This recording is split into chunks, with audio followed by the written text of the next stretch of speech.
চিংড়ি মাছটাকে ভালো করে একটু ভেজে নিতে হবে।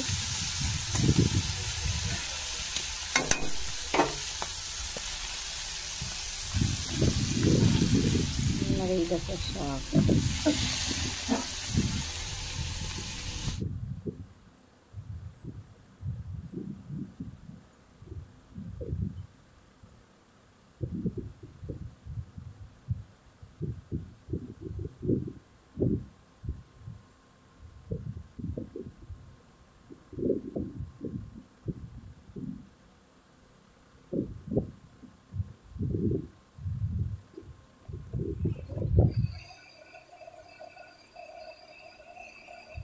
দেখো চিংড়ি মাছটা ভালো করে ভাজছি। ভাজাভাজি কমপ্লিট হয়ে গেলে তারপরে কি দিয়ে দেখতে থাকো, প্লিজ চোখ রাখো আমার ব্লগটা, তোমাদেরও ভালো লাগবে। বন্ধুরা যারা যারা লাইভ ভিডিও দেখছো প্লিজ একটু কমেন্ট করো, লাইক করো, নতুন দেখছো সাবস্ক্রাইব করে দিও। আশা করি তোমাদেরও ভালো লাগবে। এই চিংড়ি মাছ দিয়ে আলু বেগুন আর শাক দিয়ে, কুমড়া শাক দিয়ে রান্না করছি। কেমন লাগছে খেতে বা কেমন লাগবে খেতে কমেন্টে জানিও। দেখো তো আলু বেগুন আগে প্রথমে দিয়ে হলুদ লবণ সব কিছু মশলাপাতি দিয়ে ভালো করে নাড়াচাড়া করে তারপর শাকটা তুলে দিলাম তোমাদের সামনে। এরপর যা হয় তোমরা দেখতে থাকো, ব্লগটায় চোখ রাখো। আশা করি তোমাদেরও ভালো লাগবে, আমার তো ভীষণ ভালো লাগবে।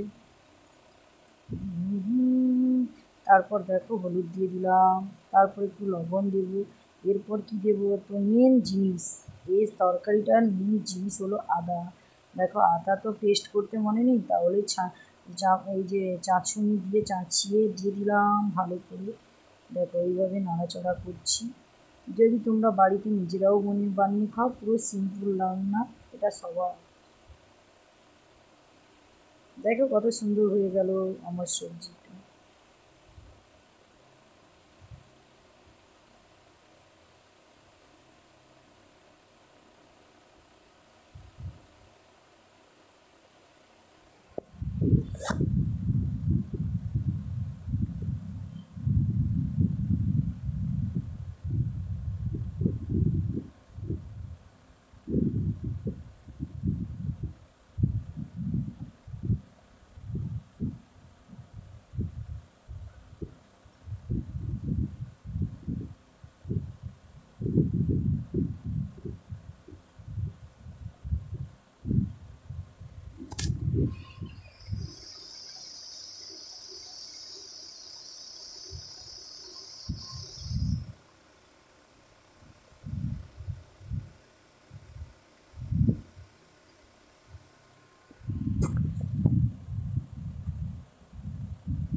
ফাইনালি আমার একটা সবজি লাবড়া তরকারি হয়ে গেল, লাবড়া সব রকমের সবজি দিয়ে, বুঝলে।